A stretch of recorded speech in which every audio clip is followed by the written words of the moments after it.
All right, let's look at the third move, knight c3. I shall conclude this chapter by saying a few words about the differences between knight f3 and the third move, knight c3. Between knight f3 and knight c3. Black now has several alternatives to the normal developing move, 3 knight f6. To begin with, d takes c4 needs to be considered. The implications of this move are slightly different from knight f3, d takes c4. White's strongest reply is considered to be e4, intending to meet b5 with a4, thus undermining the pawn on c4. If b4, white plays knight to a2, when both e5 and knight f6 have been tried. Theory has not come to any conclusions that are worth mentioning, but practice suggests this line does not appear to be a problem for white. The same holds true for 3e5, the Winawer Counter Gambit. Nevertheless, a refutation of this old variation has never been found. The idea is to meet d takes e5 with d4, knight to e4, queen a5 check, when both bishop d2, queen takes e5, knight g3, and also knight to d2, knight to d7, knight to f3, knight takes e5, knight takes d4, knight takes c4, so both allow black to win back his pawn with a reasonable game. For c takes d5, c takes d5, knight f3, e4, knight e5, f6, exclamation point, queen a4 check, knight to d7 is also considered playable for black due to knight to g4 and then king to f7, exclamation point.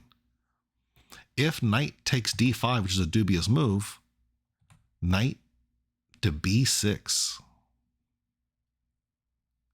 Good move.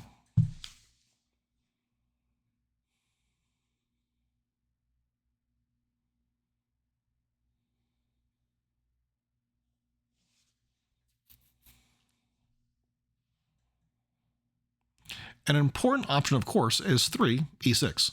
This is the Noteboom or Abraham's variation, which I've classified as part of the Queen's Gambit decline in this book, which might equally reasonably be seen as a variation of the Slav or a form of the Semi-Slav. Still, black's most important move, just as it was against knight f3, is knight f6. And now, knight to f3, of course, produces the main line that we've already looked at. Likewise, c takes d5 leads to a well-known position from the exchange variation. Many players who wish to avoid the Slav accept it, however, now prefer 4 e3. As we have seen before, black has no problems after knight f3, knight f6, e3, because then he can develop his queen's bishop very comfortably with, for example, bishop f5. With knight on c3 instead of f3, this is a different matter altogether, because now if bishop f5 can be met by 5 c takes d5, queen to b3, when the plausible answer queen to b6 just drops a pawn to knight takes d5.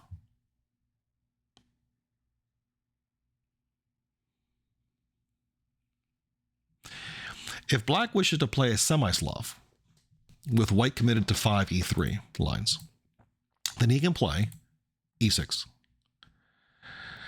When knight f3 completes the transposition, but if he wishes to avoid the main lines, black often chooses either the modern a6, with consequences very similar to knight f3, knight f6, knight c3, a6,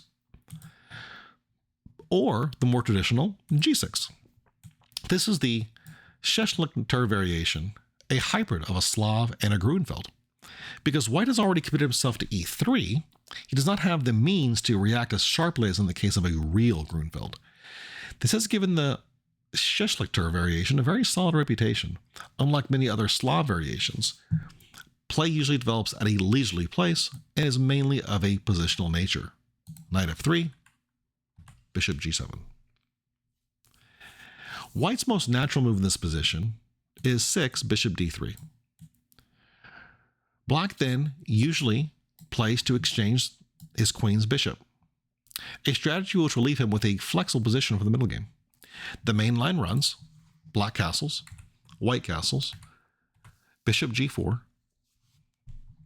It does say that bishop f5 is also sometimes played. And now h3. Bishop takes f3, queen takes f3. Black may try to take over the initiative by playing d takes c4, bishop takes c4, bishop d7, to be followed by e5. Or he may just play e6.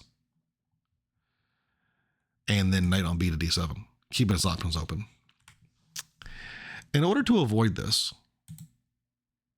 white sometimes plays 6, bishop e2, when black may still play castle, castle, and then bishop g4, of course.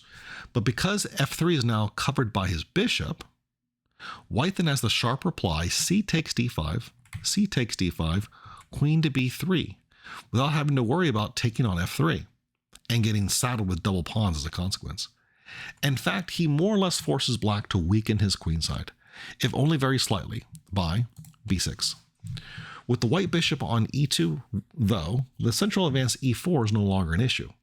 So black may decide to try a less aggressive move than bishop g4.